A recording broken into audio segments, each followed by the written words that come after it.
Deferred Action for Childhood Arrivals, or DACA, the Obama administration policy, offered protection for young people brought illegally to the U.S. as minors. Now that legal protection is over. The program known as DACA that was effectuated under the Obama administration is being rescinded. For many young DACA recipients, the U.S. is the only country they have ever known. I will lose my ability to work, and I will lose my protection from deportation, and I'll go back to being undocumented. The president says he wants to help, but insists DACA must be part of a broader immigration policy, including a wall along the U.S.-Mexico border. We're not talking about amnesty. We're talking about taking care of people that were brought here, people that have done a good job and were not brought here of their own volition. But very importantly, what we want, we have to have a wall. Meanwhile, 800,000 young adults living here in Boston and around the country are stuck in political and legal limbo. These kids deserve to plan their lives in more than 2-year increments. Tonight, will DACA recipients ever be able to call America home? I feel nervous and I don't know what happened in the future.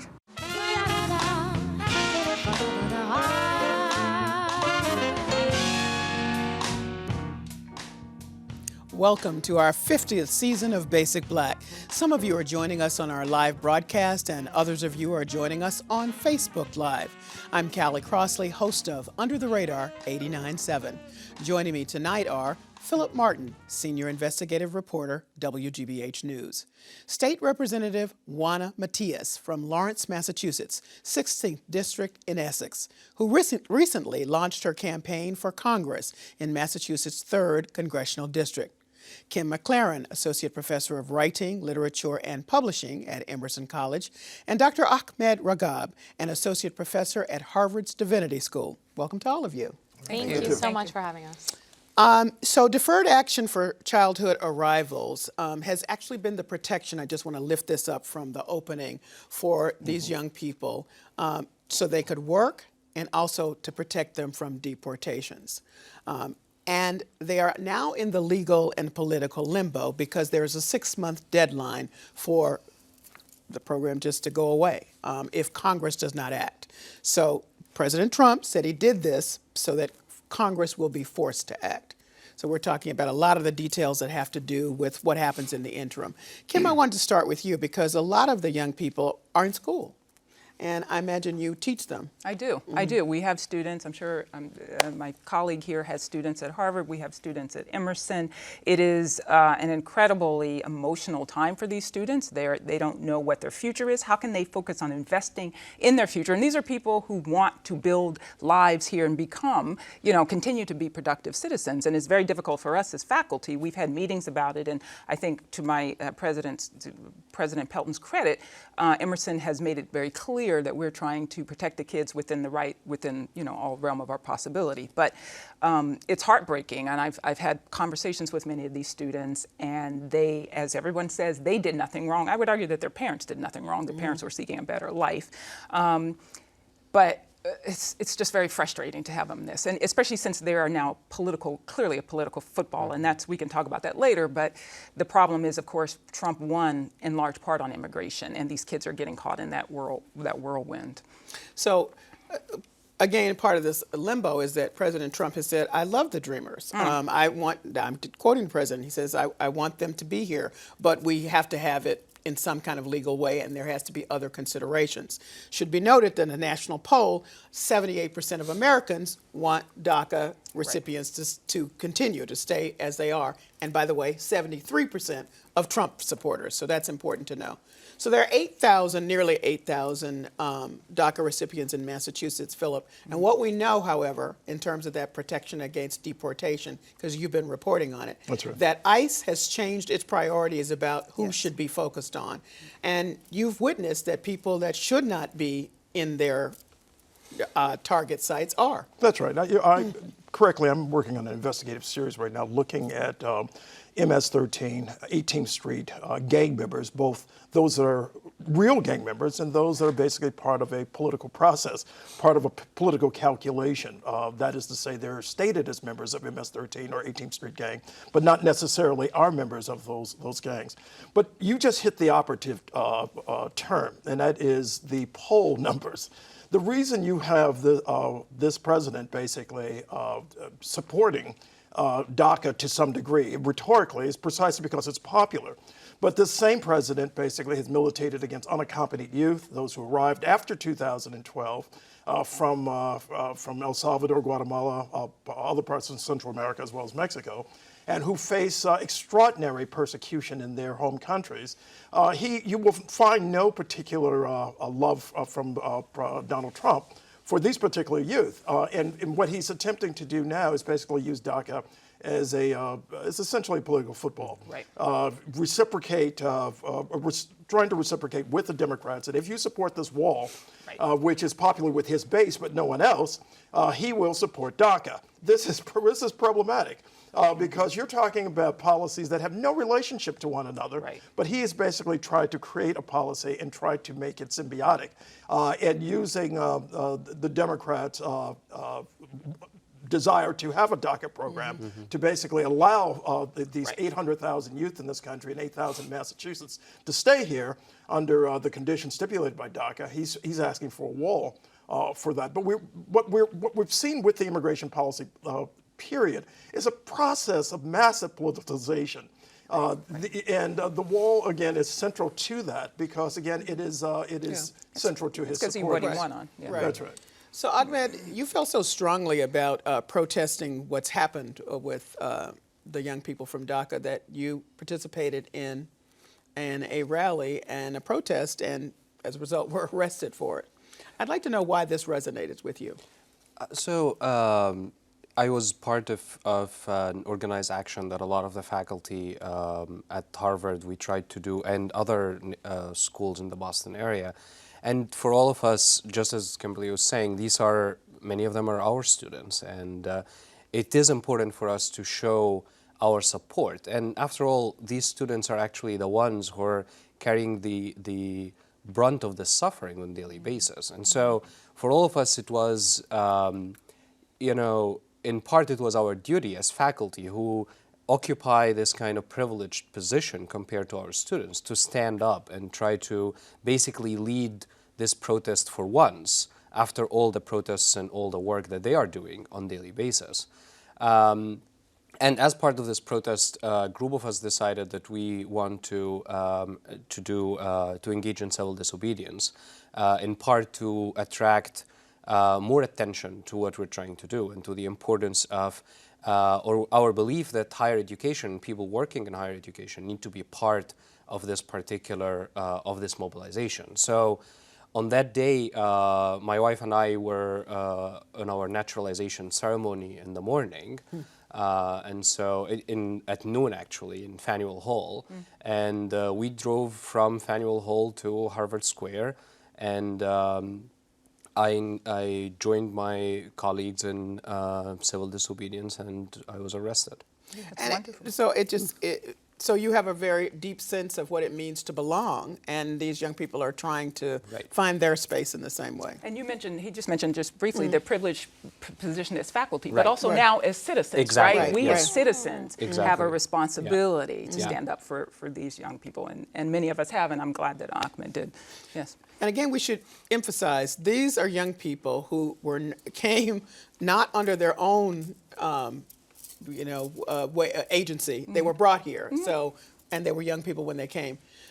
So, State Representative Matias, you have been working legislatively to think about what are protections that can happen for some of the DACA recipients here in Massachusetts. Talk about what that could be and what the reality of maybe that coming to pass is. Yeah, no, to me, immigration is something that's very personal to me. My dad was an undocumented immigrant when he arrived here in the late 1980s, and I arrived here when I was 5 years old. So in my office, we've seen a lot of constituent need based on immigration in light of what's happened since the Trump administration rolled out their policies on immigration. And I've been leading on the Safe Communities Act. I lead that bill in the House, and my colleague in the Senate, Senator Eldridge, carries it there. And what that bill does is the following. It has a couple provisions within it. It says, one, that we're going to use our state and local law enforcement agencies to do what they're supposed to do, and that's maintain public safety. And that we're not going to use state money and local money to enforce immigration law because that's not within our purview. And then it has a provision that talks about not in any way, shape, or form supporting what would be a Muslim registry. We want to ensure people's due process rights so that if you are detained, you are notified that you have the right to speak to an attorney. And then there is a provision that tries to prevent 287 agreements from continuing to happen. And that's called the Safe Communities Bill. We've been advocating on behalf of that for the last 11 months. And we have a lot of support both in the House and the Senate. And currently it's in committee. And then I actually have another bill with Senator Sonia Chang Diaz, Higher Equity Act. And what that bill does is that it would allow non-DACA recipient students be able to attend higher ed institutions, right? Because right now in Massachusetts, you'd have to have DACA status in order to be able to go to a state university and receive in-state tuition and state financial assistance. This bill that we're carrying would any undocumented student who's been in our public schools for 3 years, graduated from a high school, who is willing to, if eligible, enroll into military services, and who is willing to, in a form of an affidavit, state that once they're eligible to become a permanent resident or a U.S. citizen, would be eligible to attend a state university. So we've been advocating on behalf of these initiatives. I've seen really firsthand the way that the policies that Trump has rolled out have affected families. I've gotten phone calls from a student who's in college. His mother was deported. No criminal record whatsoever. So you're breaking up mixed status families. We have families that, you have a permanent resident with a U.S. citizen with a non-documented child, or a non-documented parent with a U.S. citizen father with, U.S. citizen children.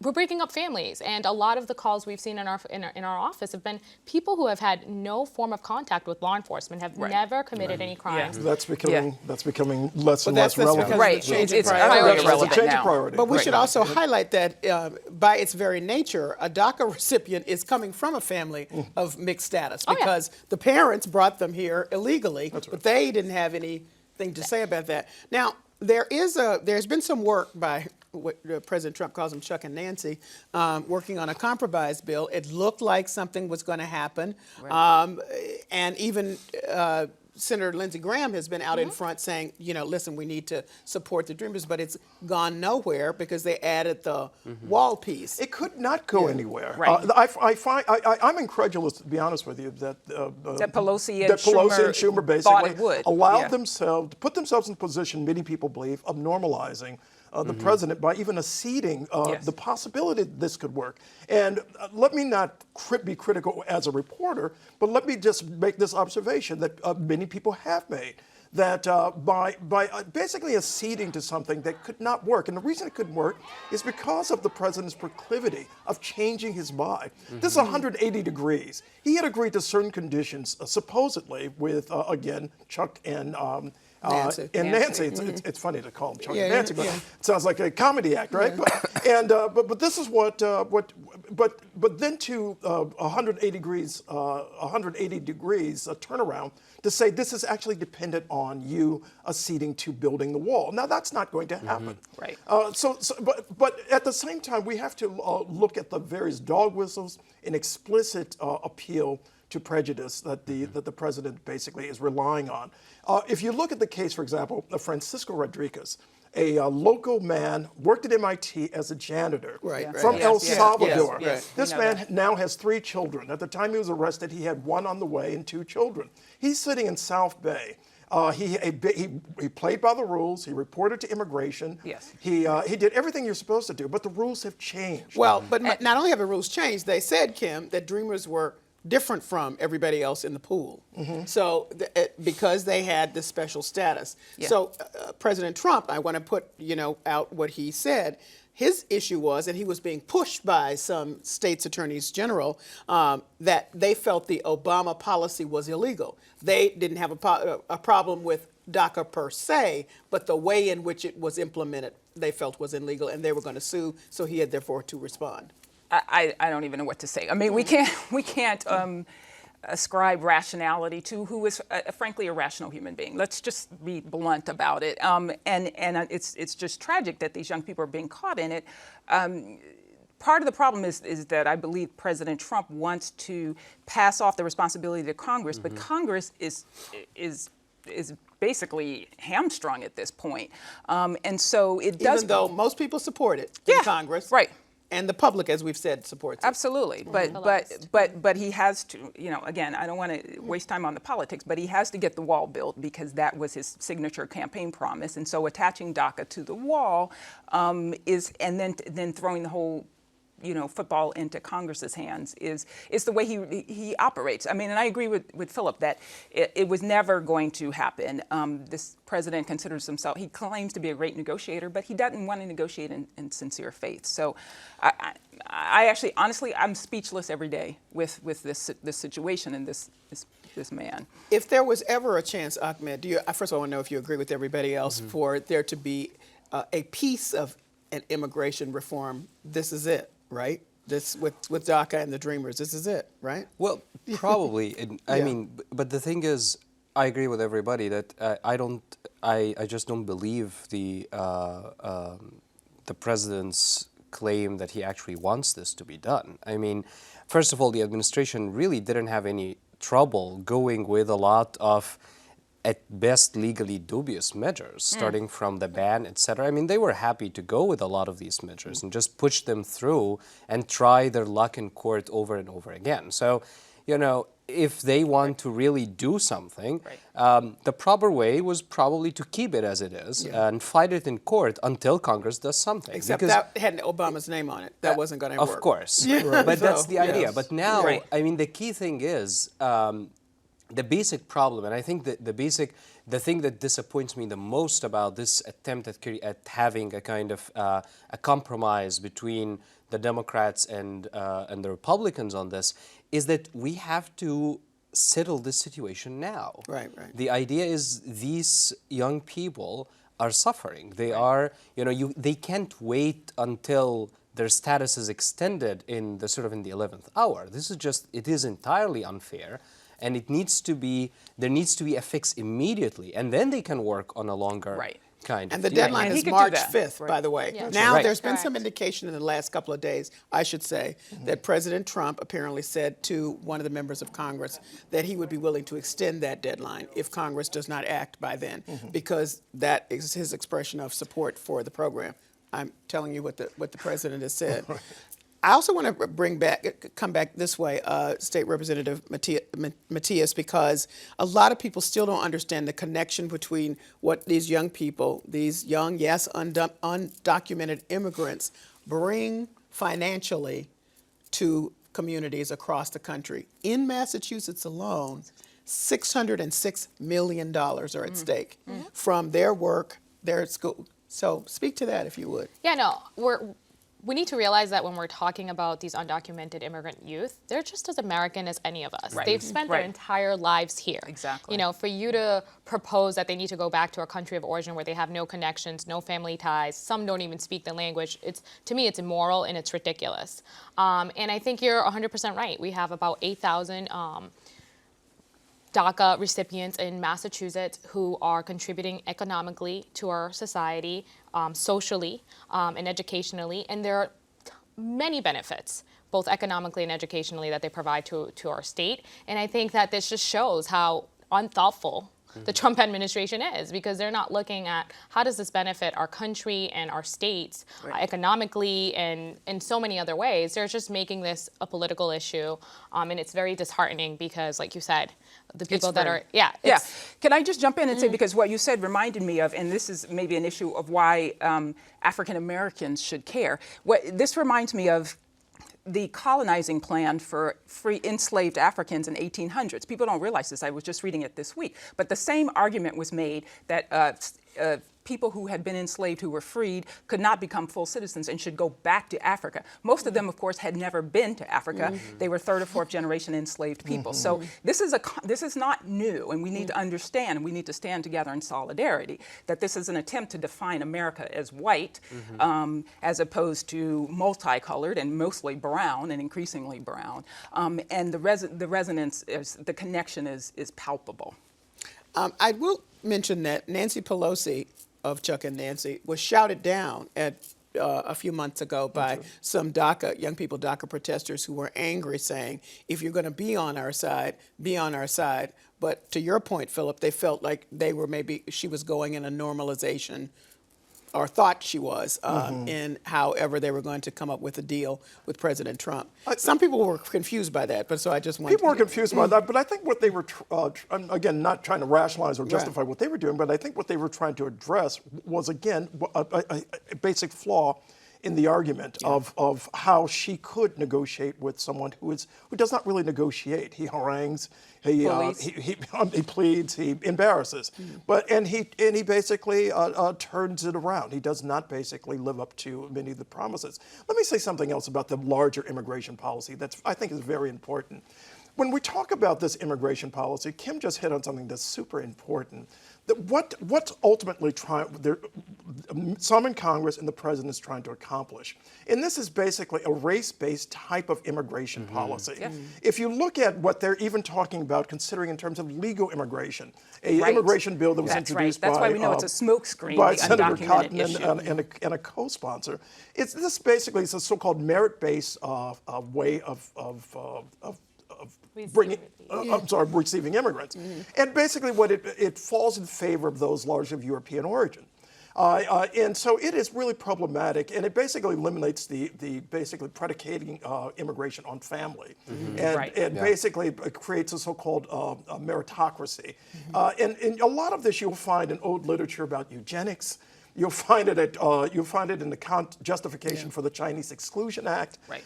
You find it for justification of any number of ways of basically marginalizing people of color around the world during the 20th century and now in the 21st century. So I think we have to look at the larger immigration policy of this administration. If I can jump on this, there is, the current immigration system is largely based on meritocracy. I mean, again, you still have to prove, you still have to get a kind of employment or an opportunity to study in order to get any sort of visa. But the new legislation that was proposed would just raise the sort of the threshold so high that it becomes almost impossible. So the salary, for instance, that you have to have guaranteed it would be impossible for anybody to have an entry job with this salary if you're coming from any country. So it is not only, I mean, the current immigration system already works in terms of bringing only people who are quote-unquote needed for the economy.